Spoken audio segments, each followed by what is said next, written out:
Abra sua Bíblia em Marcos capítulo 8, a partir do versículo 27. Marcos capítulo 8.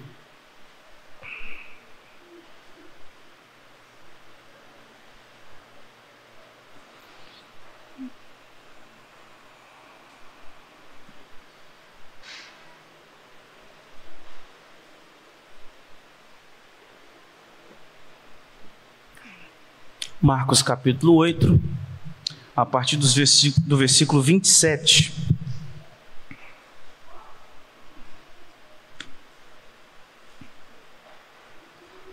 Assim nos diz a palavra do nosso Deus. Então, Jesus e os seus discípulos partiram para as aldeias de Cesareia de Filipe, e no caminho perguntou-lhes: quem dizem os homens que sou eu? E responderam: João Batista, outros Elias, mas outros algum dos profetas. Então lhes perguntou: mas vós, quem dizeis que eu sou? Respondendo, Pedro lhe disse: tu és o Cristo. Advertiu-os Jesus de que a ninguém dissessem tal coisa a seu respeito.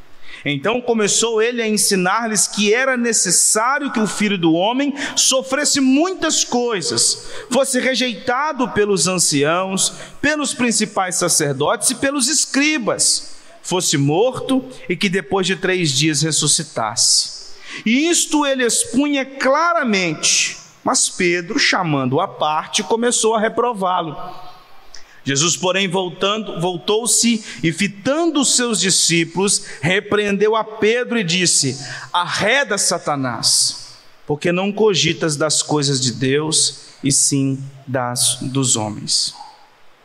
Irmãos, esse texto que nós acabamos de ler, ele abre a segunda parte do Evangelho de Marcos. Na primeira parte, nós vimos o ministério de Jesus focado na Galileia. É bem verdade que Jesus foi para Tiro e Sidom, fora das fronteiras de Israel, há uma espécie de prelúdio para o que viria depois da sua ressurreição, onde ele enviaria os discípulos para pregar o evangelho em terras gentias. Mas o foco do ministério de Jesus foi na Galileia, até o capítulo 8, versículo 26. Agora, nessa segunda parte do Evangelho, que começa aqui, em capítulo 8, versículo 27, e vai até o capítulo 10, versículo 52, nós temos Jesus em movimento. E o ministério dele, nestes versículos, nesses capítulos, se dá de norte a sul. Ele está sempre se movimentando dentro das fronteiras de Israel. Ele começa aqui nesse texto, lá em Cesareia de Filipe, que é uma cidade que está no extremo norte de Israel, e termina o capítulo 10 em Betânia, já próximo ali do Monte das Oliveiras, ou seja, próximo de Jerusalém. Na primeira parte, nós também percebemos que o ministério de Jesus está mais focado em sinais e milagres. Vocês viram isso até agora. No capítulo 1, versículo 21, até agora o capítulo 8, versículo 26, Jesus libertou vários endemoniados, ele curou um paralítico, ele curou um surdo e mudo, ele curou cego, ele ressuscitou a filha de Jairo, ele curou uma mulher que sofria há 12 anos com um fluxo de sangue, ele curou um leproso, curou um homem com a mão atrofiada e tantas outras curas que Marcos registra. Além dos sinais também que estão aqui narrados, como as 2 multiplicações de pães. Nós tivemos aqui também Jesus acalmando o vento e o mar e Jesus andando sobre as águas. Então, há muito sinal, há muito milagre nessa primeira parte. A gente observa também alguns ensinos da parte de Jesus nessa primeira parte, mas isso vai se estender de uma maneira muito maior agora na segunda parte do Evangelho. O foco não será mais os sinais e os milagres, mas os discursos. Nós teremos aqui, na segunda parte, a transfiguração, que seguirá aqui no capítulo 9, nós teremos aqui a cura de um jovem possesso, nós teremos a cura do cego de Jericó, mas o foco da segunda parte são os ensinos de Jesus. E ele vai ensinar sobre os passos finais do seu ministério, ele vai falar sobre como se dá o discipulado, que é o texto que vem logo em seguida, ele vai falar sobre a vinda de Elias, que na verdade ele está falando de João Batista, ele vai falar de quem é o maior no reino dos céus, qual é o caminho da santidade, ele vai falar sobre a questão do divórcio, a bênção sobre as crianças, o ensino ao jovem rico e o perigo das riquezas, e por fim Jesus fala sobre humildade. Então, apesar destes ministérios de Jesus, deste ministério cheio de sinais e milagres na primeira parte, Jesus ainda se encontra com a sua identidade obscura, digamos assim. O que se revela aqui no texto que nós acabamos de ler. As pessoas não tinham uma noção de quem ele era. Ele tinha feito tudo isso, todos esses sinais, todos esses milagres, mas ainda havia muita falsa interpretação de quem era Jesus.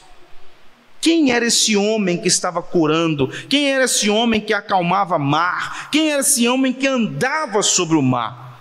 Havia muita dificuldade das pessoas em compreenderem isso. E agora o texto que nós lemos, Pedro, que é um dos discípulos, faz uma declaração que é uma declaração nova no meio dos discípulos. Porque nós vimos que na primeira parte, todas as declarações que eram messiânicas, ou vieram dos demônios, quando disseram que Jesus era o Santo de Deus, que ele era o Filho de Deus, que era o Filho do Deus Altíssimo, ou são declarações que vieram de gentios, como é o caso daquela mulher cirofenícia, que disse que ele era o filho de Davi.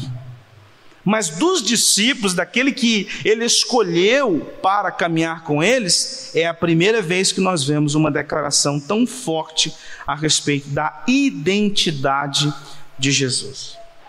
Mas aí, você percebe no decorrer do Evangelho, várias declarações, que Jesus Cristo é o Filho de Deus, Marcos falou. O Pai disse no momento do batismo que Jesus é o meu Filho amado em quem me comprazo. Os demônios falaram que Jesus é o Santo de Deus, o Filho de Deus, o Filho do Deus Altíssimo. No final do Evangelho, um centurião romano afirma que este homem verdadeiramente era Filho de Deus. E agora Marcos coloca a declaração de Pedro no centro do Evangelho. O Evangelho de Marcos tem 16 capítulos, e nós estamos aqui na metade do Evangelho, com essa declaração tão forte de que Jesus é o Cristo. Jesus foi para a região de Cesareia de Filipe, e enquanto ele estava no caminho, ele perguntou para os discípulos: quem as pessoas dizem que eu sou? E ele ouviu daqueles homens uma variedade de interpretações. Mas Pedro reconheceu Jesus como sendo o Cristo prometido. Muita gente fala isso, fala aquilo outro. Mas nós, Pedro, eu afirmo que o Senhor é o Cristo. Os irmãos viram que o texto anterior foi o momento em que Jesus curou aquele homem cego em 2 etapas. E é exatamente o que iria acontecer na vida de Pedro. Pedro enxergou Jesus como o Cristo prometido. Mas quando Jesus explicou para Pedro e para os demais discípulos qual era o ministério do Cristo, Pedro chama Jesus à parte e diz assim: Senhor, isso não vai acontecer. E aí ele diz: arreda-te, Satanás, porque não cogitas das coisas de Deus, mas sim dos homens. Então, ou seja, Pedro entendeu, mas entendeu pela metade. Ele ainda não tinha clareza a respeito do ministério de Jesus. Assim como aquele homem que foi curado, era cego, e foi curado por Jesus, mas no primeiro momento ele via as pessoas andando como árvores, até que Jesus então aplica novamente a cura e ele vê nitidamente. E isso acontece com Pedro. Ele enxergou, mas assim um tanto quanto turva a sua visão a respeito de Jesus, até que lá em Lucas capítulo 24, Jesus vai abrir a cabeça de Pedro e de todos os apóstolos para compreenderem o que é o ministério do Cristo. Então vamos aqui avaliar o texto, a primeira parte, onde tem essa declaração, essa confissão de Pedro, né? Então Jesus e os seus discípulos partiram para as aldeias de Cesareia de Filipe. Já disse para os irmãos que Cesareia de Filipe era uma cidade no extremo norte de Israel, e tem esse nome Cesareia de Filipe porque ela foi batizada por Herodes Filipe, filho de Herodes o Grande. Ele coloca o nome dessa cidade de Cesareia de Filipe, uma homenagem a si mesmo, junto com uma homenagem a Tibério César. Então, por isso, é Cesareia de Filipe. Então, é uma junção de uma homenagem dupla a si e a Tibério César. E então o texto diz: e no caminho perguntou-lhes: quem dizem os homens que eu sou? Olha a resposta dos discípulos. Responderam: João Batista, outros Elias, mas outros algum dos profetas. Você pode perceber que a resposta dos discípulos é muito parecida com o que Marcos já havia registrado no capítulo 6, dos versículos 14 a 16. Ele já tinha dito nos versículos 14 a 16 que era assim que o povo entendia o ministério do Cristo. Era assim que as pessoas identificavam Jesus. Naquele contexto onde João Batista, nós lemos o texto aqui, fizemos a exposição, onde João Batista foi preso e depois morto por Herodes, e naquela ocasião Herodes era um dos que acreditavam que Jesus era uma espécie de reencarnação de João Batista. Outros achavam que ele era algum dos profetas do Antigo Testamento que havia se reencarnado, ou quem sabe Elias. Então eles estavam identificando Jesus sempre como um profeta, mas nunca como o profeta, o Cristo, o Messias. A visão deles estava turva a respeito de Jesus. Então isso era o que a multidão achava, isso era o que a população achava. Aí Jesus, no versículo 29, se volta para os discípulos e diz assim: mas vós, quem dizeis que eu sou? O que Jesus está fazendo aqui? Agora eu não quero saber o que os outros pensam a respeito de mim. Eu quero saber o que vocês pensam a respeito de mim. Os outros estão dizendo que eu sou Elias, que eu sou algum profeta, que eu sou João Batista. Mas e vocês que caminham comigo? E vocês que viram tudo que eu fiz? E vocês que viram os sinais, os milagres, tudo aquilo que eu realizei? O que vocês pensam a respeito de mim? O meu ministério? Qual é a ideia que vocês têm a respeito de mim? Então Jesus está tirando eles do meio da multidão. Eu não quero que vocês me digam o que os outros pensam, mas o que vocês pensam. E aí Pedro se levanta e diz: tu és o Cristo. Tu és o Cristo. De acordo com o registro de Mateus, Pedro disse: tu és o Cristo, o Filho do Deus vivo. E você se lembra que, de acordo com o registro de Mateus, Jesus se volta para Pedro e diz assim: bem-aventurado és, Simão Bar-Jonas, porque não foi carne e sangue que te revelaram, mas o meu Pai. Pedro não chegou nessa compreensão por livre e espontânea vontade. Pedro não chegou nessa compreensão porque alguns dos homens tinham esse entendimento a respeito de Jesus.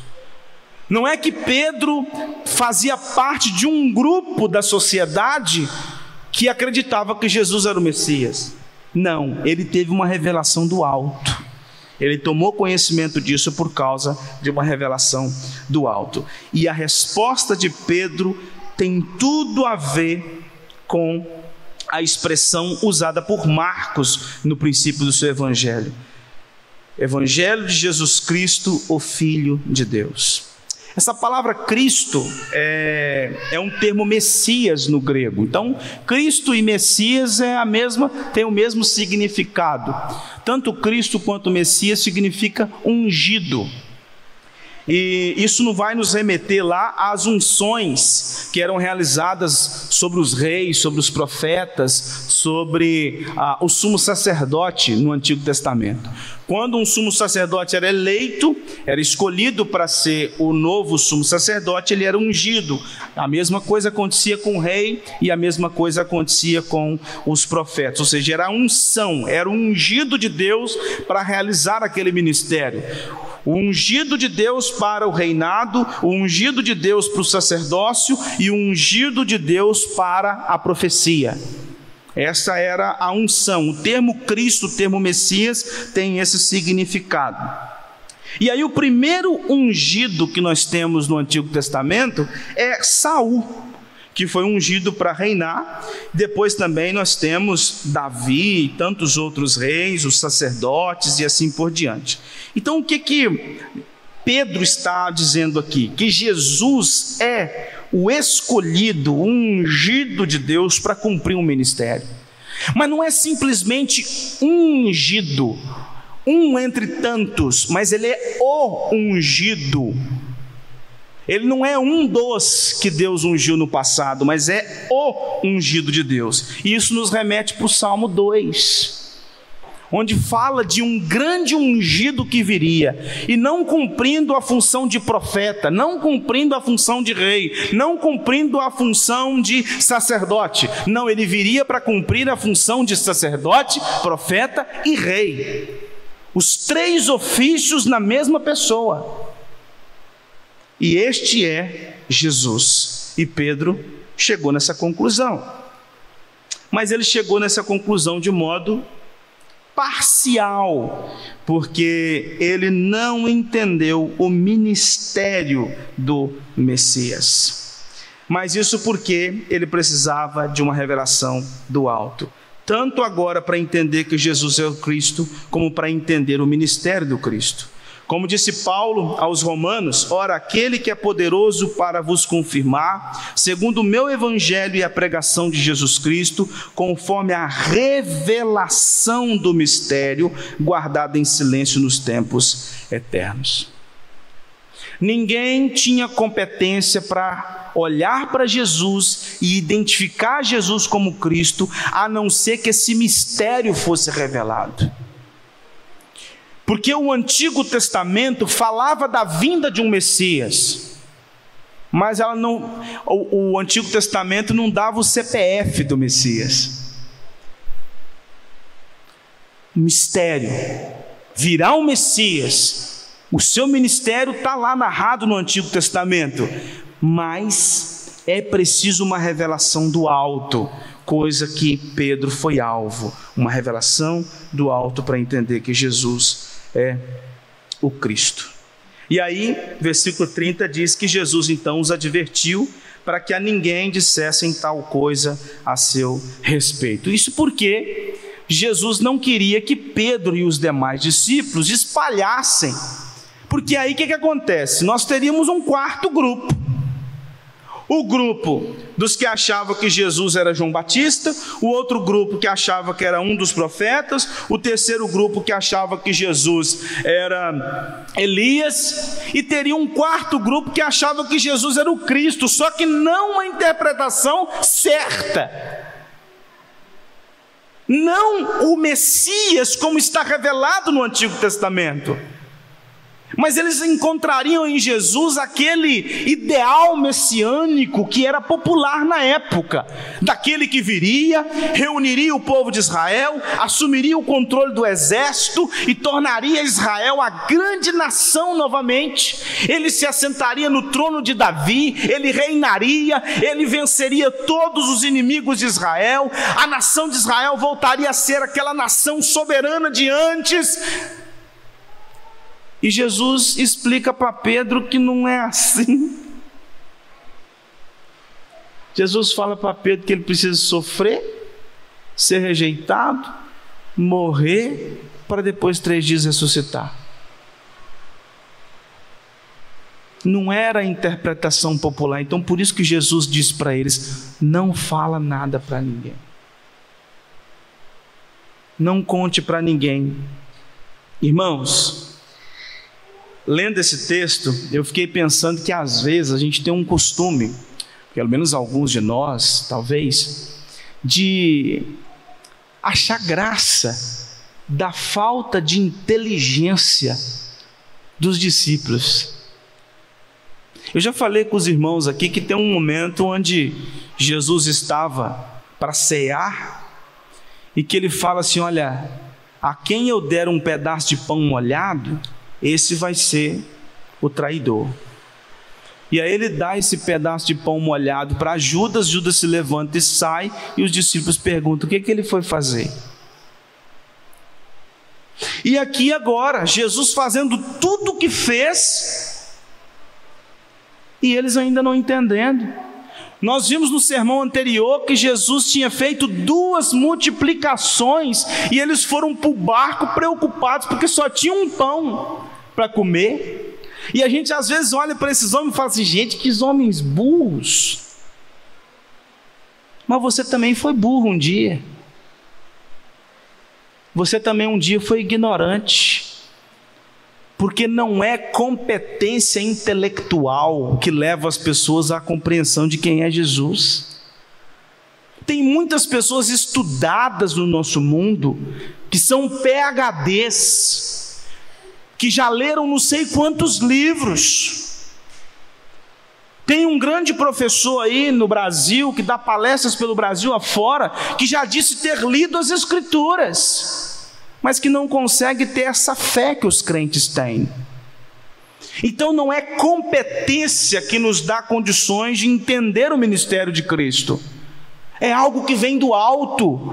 Por isso que eu disse que um dia você foi ignorante, porque um dia chegaram para você falando sobre esse Cristo e você achou graça. Talvez um dia você estava entre aqueles que faziam chacota dos crentes.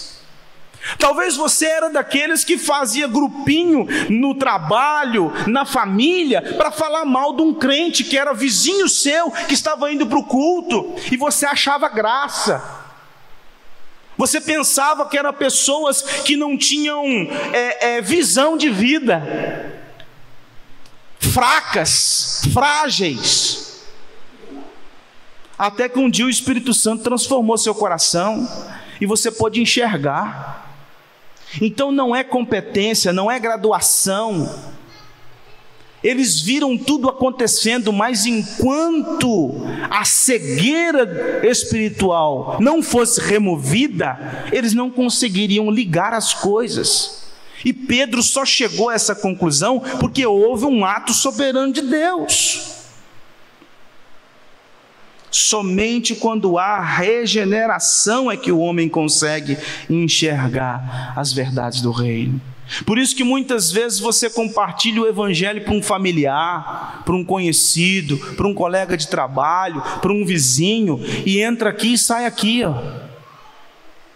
E você já fez isso uma vez, já fez 2, já fez 3, já fez 4, já fez 10. Você já está naquele limite, já está pensando em parar. Eu já estou cansado, eu já enjoei de falar. E tem aquelas pessoas que já chegaram na beirada, assim como aquele governador que eu sempre esqueço se é o Festo ou se é o Félix, onde Paulo quase o converteu. E aquele governador olha para Paulo e fala assim: você quase. Por isso que o reverendo Hernandes tem um sermão naquele texto, E o título do sermão é Quase Salvo, porém fatalmente perdido. É uma pessoa que chegou na beirada, mas não aceitou. É aquela pessoa que já entendeu muita coisa, mas ela não consegue abraçar. E você às vezes já falou isso para várias pessoas e elas não entendem.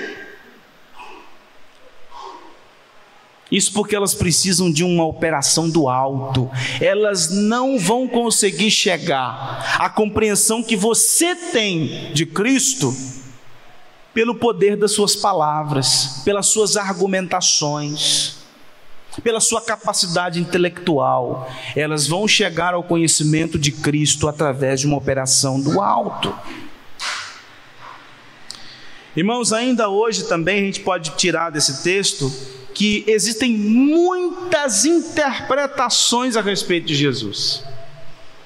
Assim como nessa época aqui muita gente estava achando um monte de coisa a respeito de Jesus, hoje em dia existe Jesus para todo mundo. Tem um filósofo chamado Nietzsche, que ele no seu livro O Anticristo diz que os próprios evangelistas, eles narram um Cristo que eles inventaram. Porque o Jesus das Escrituras não tem nada a ver com o Jesus que de fato veio. Isso é a loucura de Nietzsche. Mas tem muita gente assim. Muita gente que está em nossas congregações e que tem uma visão a respeito de Jesus, que interpretou Jesus de uma maneira. São várias as denominações hoje no meio evangélico e cada uma tem uma interpretação diferente de Jesus. Umas mais próximas de quem Jesus é, outras mais distantes, e aquelas que são interpretações fiéis. Por isso que Paulo César e Dorival Caymmi, na canção O Evangelho, que é interpretada pelo grupo Logos, eles dizem assim naquela música: quem ontem era servo, agora acha-se Senhor e diz a Deus como ele tem que ser. As pessoas gostam de dizer como Deus é e como Deus tem que fazer. Se não cabe na minha mente o que Deus é e o que Deus faz, ele tem que se conformar ao que eu penso a respeito dele. Assim como aqueles homens olhavam para Jesus e diziam: é João Batista, é Elias, é algum profeta, mas não enxergava Jesus como Cristo. Tem muita gente hoje do mesmo jeito, criando interpretações das mais diversas a respeito de Jesus. E sabe o que também esse texto me ensina? Que quando Jesus pergunta para os discípulos o que os outros diziam a respeito dele, e depois chama eles em particular e pergunta: o que vocês pensam de mim? Ele chama nós, a igreja, e pergunta: o que vocês pensam a respeito de mim? Vocês estão seguindo a multidão? Que interpretação vocês têm a respeito de mim? Vocês estão de acordo com as interpretações dos nossos dias? Vocês estão seguindo as releituras da Escritura? Vocês estão seguindo as novas interpretações baseadas nas filosofias desse tempo, nas ideologias desse tempo, nos falsos mestres desse tempo? Ou vocês têm uma interpretação adequada, ortodoxa, fiel das Escrituras, de quem eu sou? E a pergunta que eu faço para você: quem é Jesus? Se Jesus estivesse aqui agora perguntando para você: e você? O que você me diz a respeito de mim? Quem sou eu? Qual seria a sua resposta? Você seguiria algum tipo de interpretação? Ou você responderia para Jesus que Ele é o Cristo, o Filho do Deus vivo, à luz das Escrituras e não de acordo com as interpretações dos nossos dias? Porque o que não falta hoje são interpretações.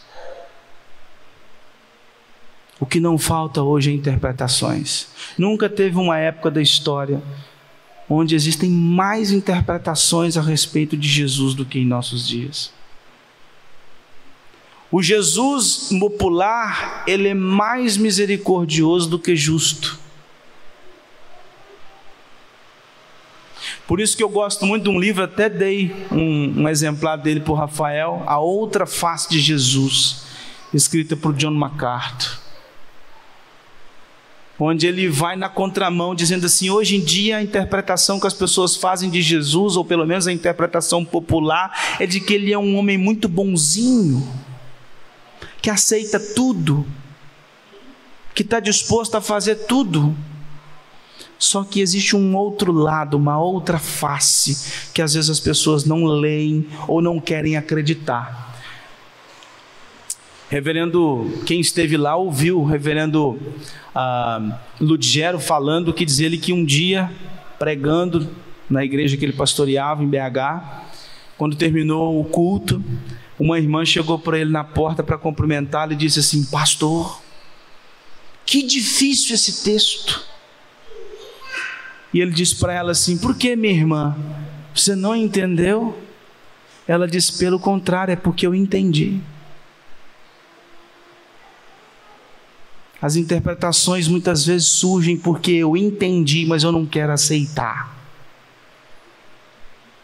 Eu entendi, mas eu não quero que seja assim. E aí os versículos 31 a 33...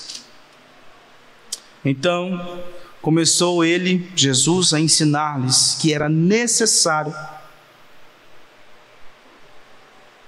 A palavra aqui, necessário, é uma palavra grega que significa que não existe outro jeito disso não acontecer.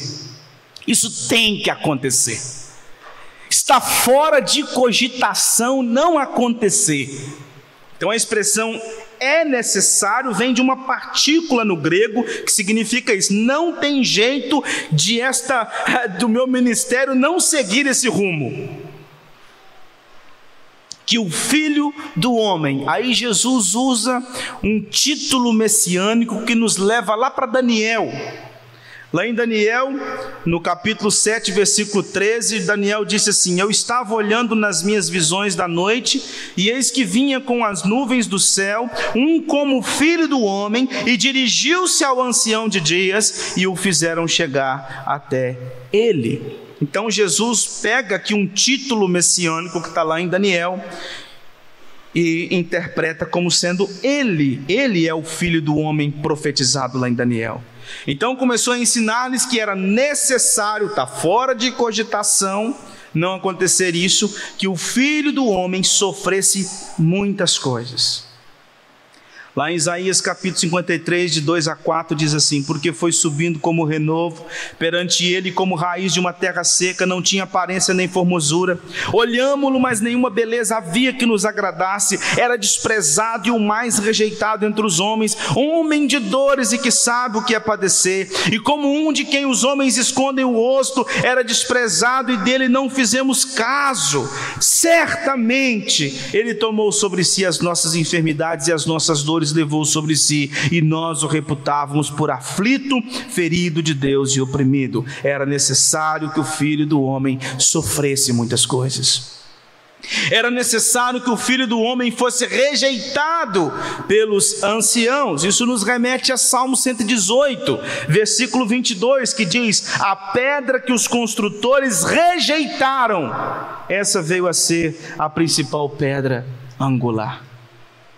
Era necessário que o Filho do Homem sofresse também a morte, ele fosse morto. Isso também nos remete a Isaías, no capítulo 53, versículo 10: todavia ao Senhor agradou moê-lo, fazendo-o enfermar. Quando der ele a sua alma como oferta pelo pecado, verá a sua posteridade e prolongará os seus dias, e a vontade do Senhor prosperará nas suas mãos.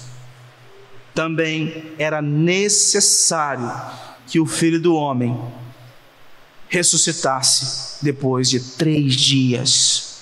Isso nos leva para Jonas capítulo 1, versículo 17. Deparou, pois, o Senhor um grande peixe para que tragasse a Jonas, e esteve Jonas 3 dias e 3 noites nas entranhas do peixe.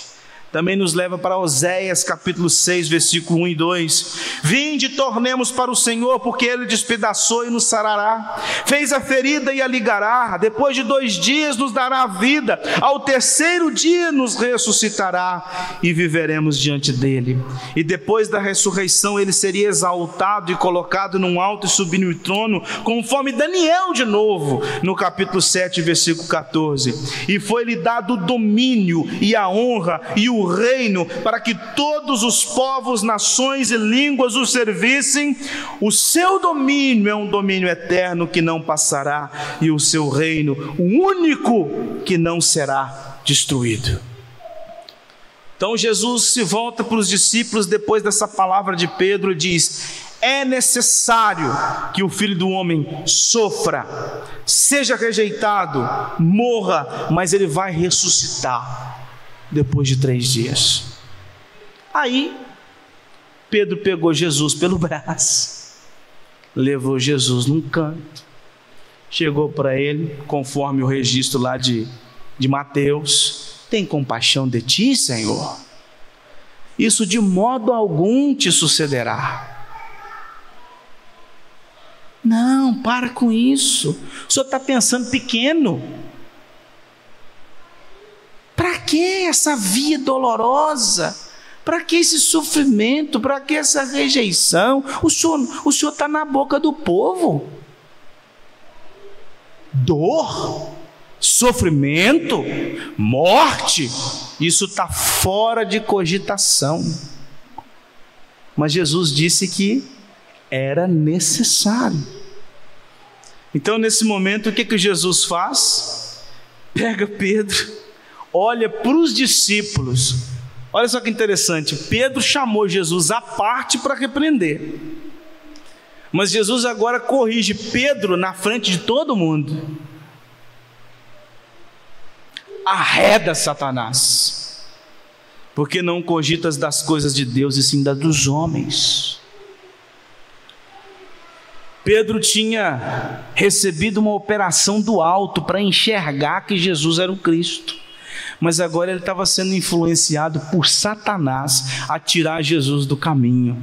Do mesmo jeito que Satanás tentou Eva, para que ela influenciasse Adão, para que Adão então comesse do fruto, agora está Satanás, depois de ter perdido para Jesus no deserto, depois de ter apresentado para Jesus no deserto uma via mais fácil, um caminho menos doloroso, um caminho de glória, um caminho de honra, um caminho de pompa, e Jesus não aceitou o caminho, a proposta dele. Agora ele pega um dos seus discípulos e influencia esse discípulo, dizendo assim: diz para ele que existe um caminho mais fácil.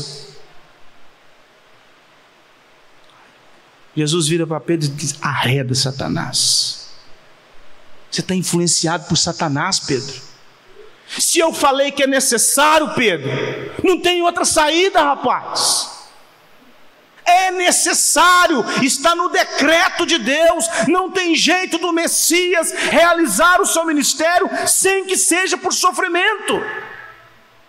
Por isso que já no versículo 34, Jesus então convoca a multidão e diz assim: se tem alguém disposto a me seguir, saiba que o chumbo é grosso.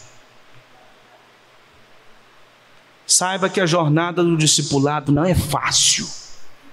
Se vocês estão querendo me servir, vivendo uma vidinha mais ou menos, uma vidinha cheia de regalias, é só vitória, só vitória, só vitória, só vitória, só vitória, só vitória, só vitória, não tem dia ruim, não tem dia mau, é só coisa boa, é milagre em cima de milagre, é bênção em cima de bênção, é maravilhas em cima de maravilhas, é louvores em cima de louvores, e é honras em cima de honras, e vocês não andam, vocês caminham por sobre a terra, de tão poderosos que vocês são. Saiba que para me seguir, vocês têm que renunciar a si mesmo, tomar a sua cruz e fazer o que eu mando.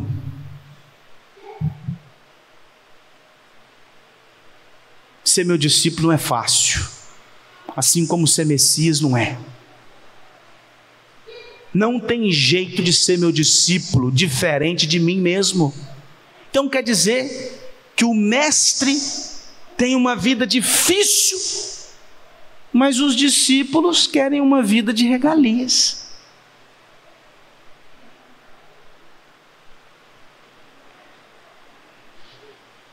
Irmãos, é bem verdade que Pedro não entendeu a coisa como deveria acontecer. Isso porque ele precisava de uma nova operação do alto, né? E a gente também precisa entender um pouco que o Antigo Testamento, ele não é claro quanto a os atos do Messias. Quando você vai para as profecias do Antigo Testamento, o sentimento que a gente tem quando você lê o texto, sem se aprofundar no texto e obviamente sem uma revelação do alto, a ideia é que a vinda de Jesus, a primeira e a segunda, acontece de uma vez só. É como se tudo fosse uma coisa só. E aí, com a vinda de Jesus, fica para nós claro que tem uma primeira parte e uma segunda parte. A primeira parte é uma parte de sofrimento, de dor, de negação, e termina com a ressurreição, que é um momento de glória e a sua ascensão. Só que aí a gente vive agora o que nós chamamos de os últimos dias, até que ele virá em glória. Aí sim, aquele sofrimento todo acabou. Então eles precisavam de uma interpretação do alto para compreender isso. Por isso que Deus chamou os apóstolos, para que os apóstolos olhassem para Jesus e interpretassem a vida de Jesus à luz do Antigo Testamento. Porque o Antigo Testamento fala da vinda do Messias. Os evangelhos narram essa vinda.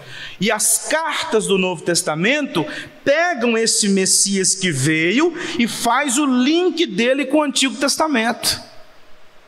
Então, uma explicação do ministério de Jesus. As cartas explicam o que Jesus fez, os seus atos à luz do Antigo Testamento. A gente sabe que Jesus, quando foi para o Getsêmani, lá no capítulo 26 de Mateus, no versículo 39, ele orou para o Pai: se possível, passa de mim esse cálice, todavia não seja como eu quero, e sim como tu queres. Se for possível, uma outra via que não seja essa via de dor, passa de mim esse cálice. Porém, o autor da carta aos Hebreus, no capítulo 9, versículo 22, diz que sem derramamento de sangue não há remissão. Ele tinha que morrer. Paulo, escrevendo aos Filipenses, disse que Jesus a si mesmo se humilhou, tornando-se obediente até a morte, e a morte de cruz. E pelo que ele fez, ele foi exaltado. Então, era necessário que Jesus cumprisse cada parte do projeto do Pai. Ele não podia fugir 1 milímetro do projeto do Pai. Não seria possível redimir o homem sem dor, sem sofrimento e sem morte. E é por isso que, para ser discípulo dele, a gente tem que caminhar na mesma direção. Então, irmãos, a gente olha para esse texto, a gente percebe que há muitos que não possuem hoje uma visão clara a respeito do ministério de Jesus. Tem muita gente que acredita que Jesus é o Filho de Deus. Tem muita gente que acredita que Jesus é o Cristo, mas não entendeu o ministério do Cristo.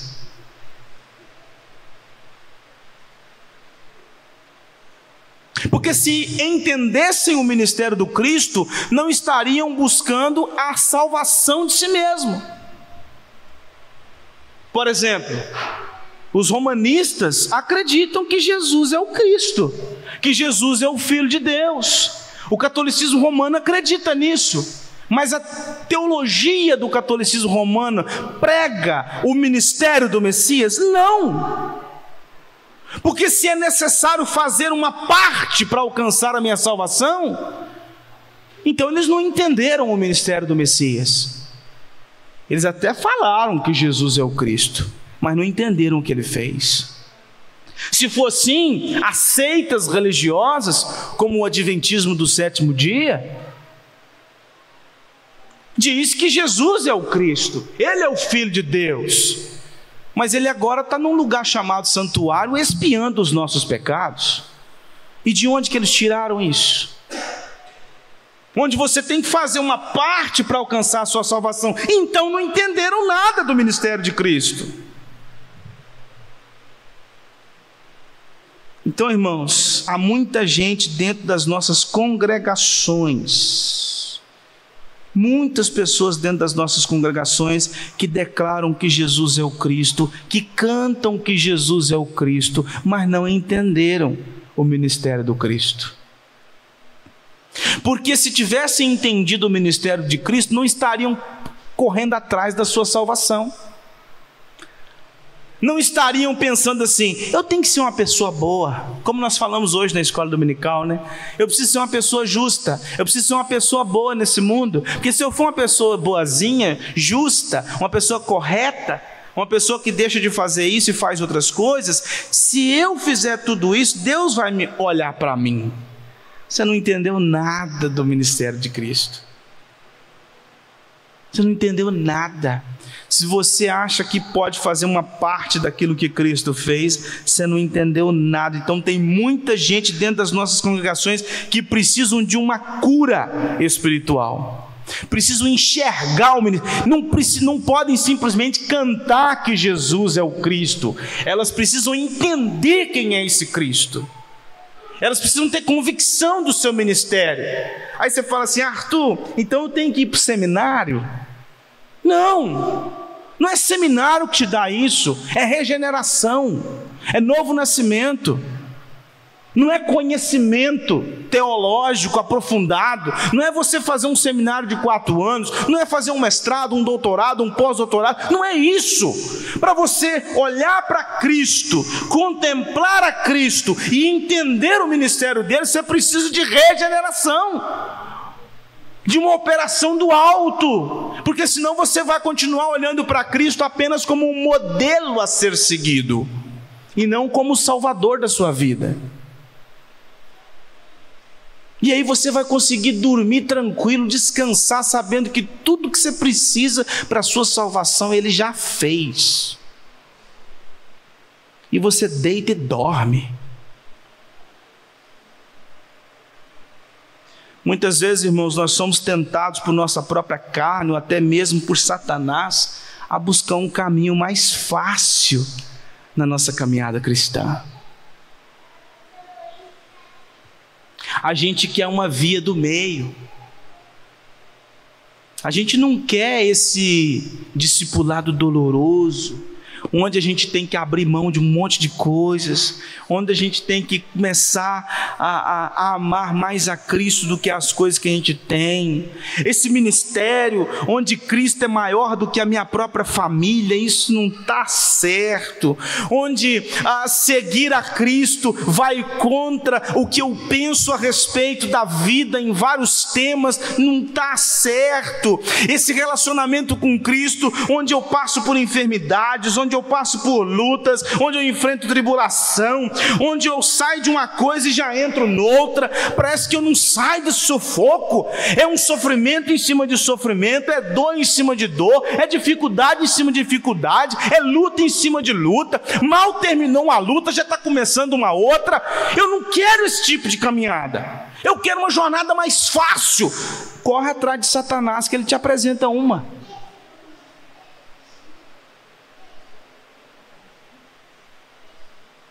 Vai atrás dele, que ele tem um caminho facinho para você.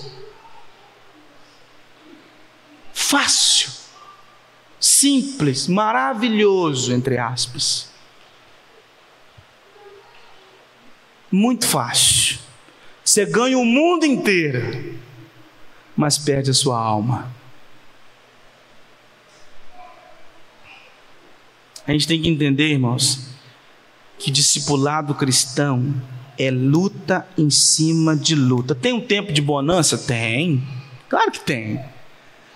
Deus de vez em quando coloca a gente numa espécie de férias, de um descanso, dá uma segurada.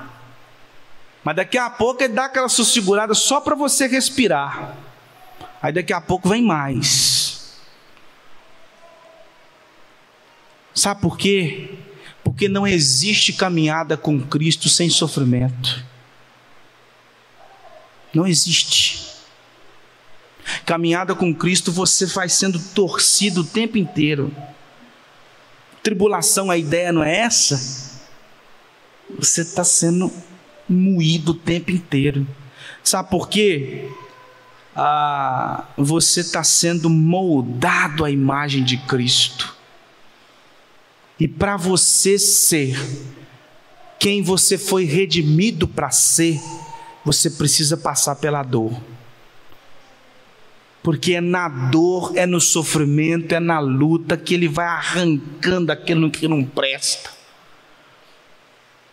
No meio da tribulação, do sofrimento, da angústia, do desespero e de tantas outras coisas que nós enfrentamos nessa jornada difícil do discipulado, Cristo vai arrancando de nós o orgulho, vai colocando humildade, vai tirando mentira e colocando verdade, vai tirando tudo aquilo que é mal e corrupto em nós e colocando no lugar as virtudes dele. E a cada dia que passa a gente vai se parecendo mais com Cristo.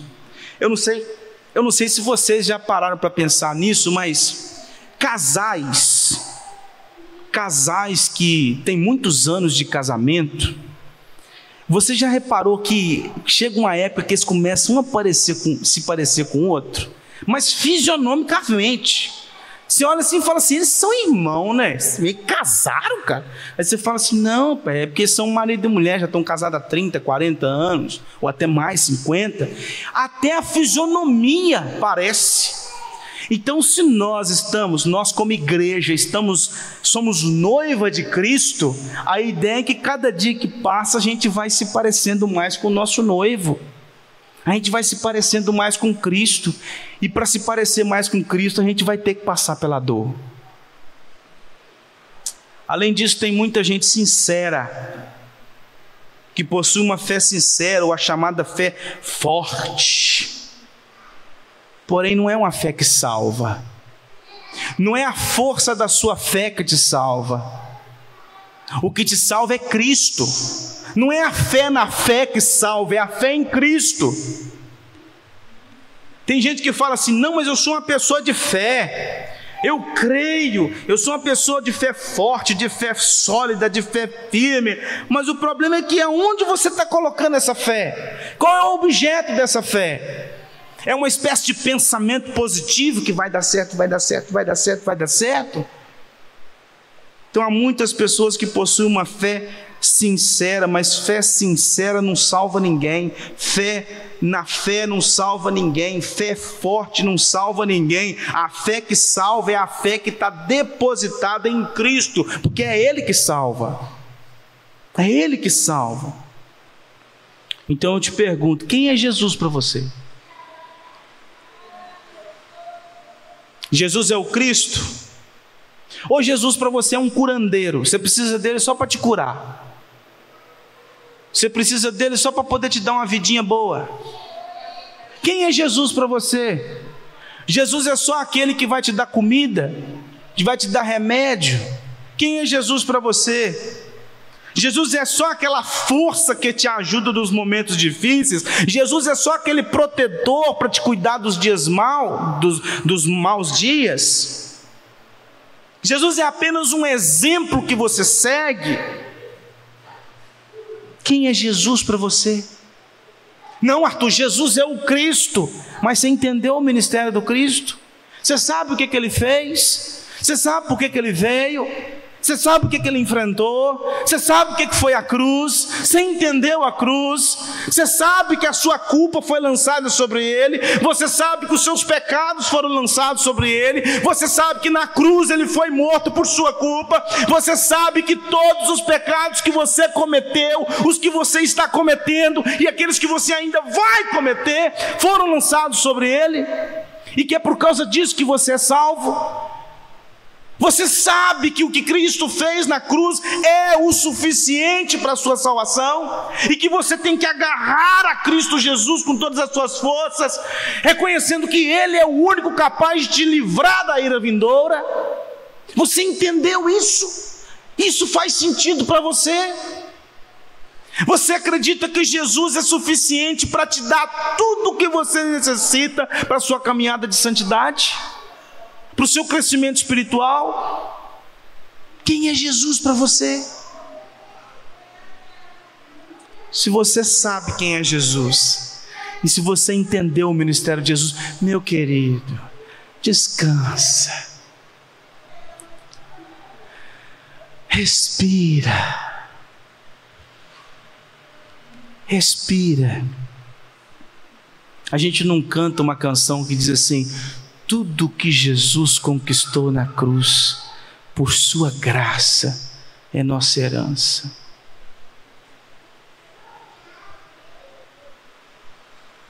Você é co-herdeiro com Cristo de tudo aquilo que Ele conquistou. O que Ele conquistou na cruz, dinheiro no mundo paga. Você faz parte de um povo que é o povo mais rico da face da terra. Você não faz parte de um povo miserável. Você faz parte de um povo rico. Você faz parte de um povo que tem toda sorte de bênção espiritual nas regiões celestes, com Cristo. E isso deve fazer com que você descanse o seu coração. Isso deve te fazer deleitar em Cristo, amar a Cristo, desejar a Cristo todos os dias, procurar fazer a vontade dEle todos os dias, viver do jeito que Cristo é glorificado, honrá-lo, cultuá-lo. Isso deve te fazer ter prazer pelo culto, porque o que nós fazemos aqui domingo após domingo é celebrar a redenção. Você tem que ter prazer de estar aqui. Você tem que ter prazer de servir a Cristo Jesus nas mais diversas áreas, no seu trabalho. Você tem que ter prazer para ler a palavra do Senhor todos os dias, orar, buscar ao Senhor todos os dias. Você tem que mastigar, comer de Cristo todo dia, se alimentar dele todo dia, beber dele todo dia, porque Ele é tudo que você tem. Ele é tudo. Ele é aquele que tranquiliza o seu coração, que traz paz à sua alma, que te alivia. Paulo diz que Deus nos coloca no meio da tribulação, mas Ele dá tudo o que a gente precisa para passar pela tribulação. Olha só que bênção. Eu costumo dizer que Deus, Ele não joga a gente no olho do furacão e fica do lado de fora com os braços cruzados, observando a gente só rodando no meio do furacão ali, ó. Não, Ele joga a gente no meio do furacão e Ele pula junto. Eis que estou convosco todos os dias. Isso é verdade. Agora, se para você Cristo não é o Cristo das Escrituras, você precisa que Ele abra os seus olhos. Você precisa de novo nascimento. Você precisa de regeneração. Se você consegue com facilidade cantar que Jesus é o Filho de Deus, mas não entender o que é isso, então você precisa de um novo nascimento. Então corre para Cristo. Peça para Ele fazer um milagre na sua vida. Faz igual aquele cego, corre atrás de Jesus, pede alguém para te levar até Jesus, para que Ele faça uma cura na sua vida, para que Ele cure os olhos espirituais, para que você possa enxergar Ele não só como Cristo, mas que você entenda o ministério dEle. Pede socorro, porque Ele vai te socorrer, porque enquanto você estiver cego, não entendendo quem é Jesus e qual é a obra de Jesus, você continuará sendo escravizado pelo diabo. E a Bíblia diz que o inferno está preparado para o diabo e seus anjos e para todos aqueles que caminham com ele. A única forma de você escapar da ira é se agarrar a Cristo Jesus.